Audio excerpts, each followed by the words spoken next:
ओम शांति। आज बाबा के 11 तारीख के महावाक्य हैं। बाबा ने कहा, मीठे बच्चे, तुम्हें भगवान पढ़ाते हैं। तुम्हारे पास ज्ञान रत्न है। तुम्हारे पास क्या है? ज्ञान रत्न। इन्हीं रत्नों का धंधा तुम्हें करना है। तुम यहाँ ज्ञान रत्न सीखते हो, भक्ति नहीं। बाबा कहते हैं ना, भक्ति में तो बाबा कहते हैं हम भक्ति करते थे, वो तो हमें क्या है, कनरस था, अच्छा लगता था।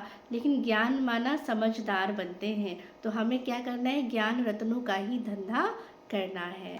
प्रश्न है, मनुष्य ड्रामा की किस वंडरफुल नूंद को भगवान की लीला समझ उनकी बड़ाई करते हैं? उत्तर, जो जिसमें भावना रखते हैं। कहते हैं ना, जाकी जैसी भावना उसको वैसे ही फल मिलता है, वैसे ही उसको अनुभव होता है, साक्षात्कार।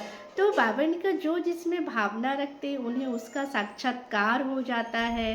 तो समझते हैं ये भगवान ने साक्षात्कार कराया, लेकिन होता तो सब ड्रामा अनुसार है।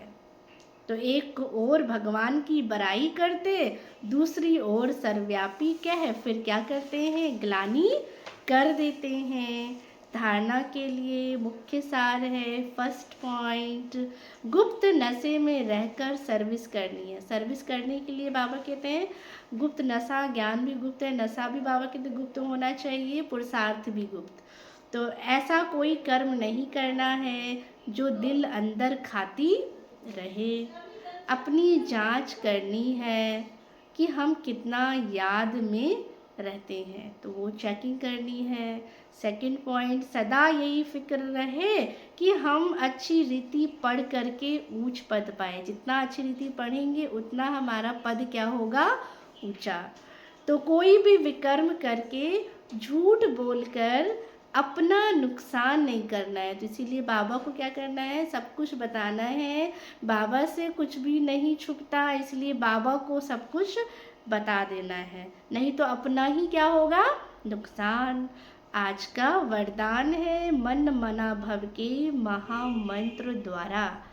मन मना भव के महामंत्र द्वारा सर्व दुखों से पार रहने वाले सदा सुख स्वरूप भव।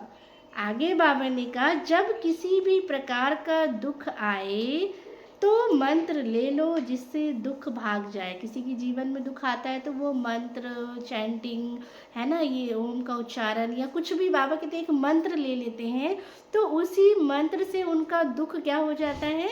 दूर हो जाता है। तो बाबा ने कहा, स्वप्न में भी जरा भी दुख का अनुभव ना हो, तन बीमार हो जाए, धन बाबा कहते ऊपर नीचे हो जाए, कुछ भी हो जाए, लेकिन दुख की लहर कहाँ नहीं आनी चाहिए? बाबा कहते अंदर नहीं आनी चाहिए। तो जैसे सागर में लहरें आती और फिर चली जाती है, तो लेकिन जिन्हें उन लहरों में लहराना आता है वह उसमें सुख का अनुभव करते हैं ना। जो लहरों के साथ उसमें एंजॉय करने लग जाते हैं, लहराना आ जाता है, तो वो बाबा कहते हैं सुख का अनुभव करते, लहर को जंप दे कर के वो क्रॉस कर लेते। जैसे खेल कर रहे हैं तो सागर के बच्चे सुख स्वरूप हो, दुख की लहर भी ना आए। हम किसके बच्चे हैं? सागर के। तो दुख की लहर भी ना आए। स्लोगन है, हर संकल्प में दृढ़ता की विशेषता को प्रैक्टिकल में लाओ तो प्रत्यक्षता हो जाएगी। बाबा ने कहा, अव्यक्त सारे एकांत प्रिय बनो, एकता और एकाग्रता को अपनाओ। स्व उन्नति में, सेवा की उन्नति में एक ने कहा, दूसरे ने हाँ जी किया, ऐसे सदा एकता और दृढ़ता से आगे बढ़ते चलो।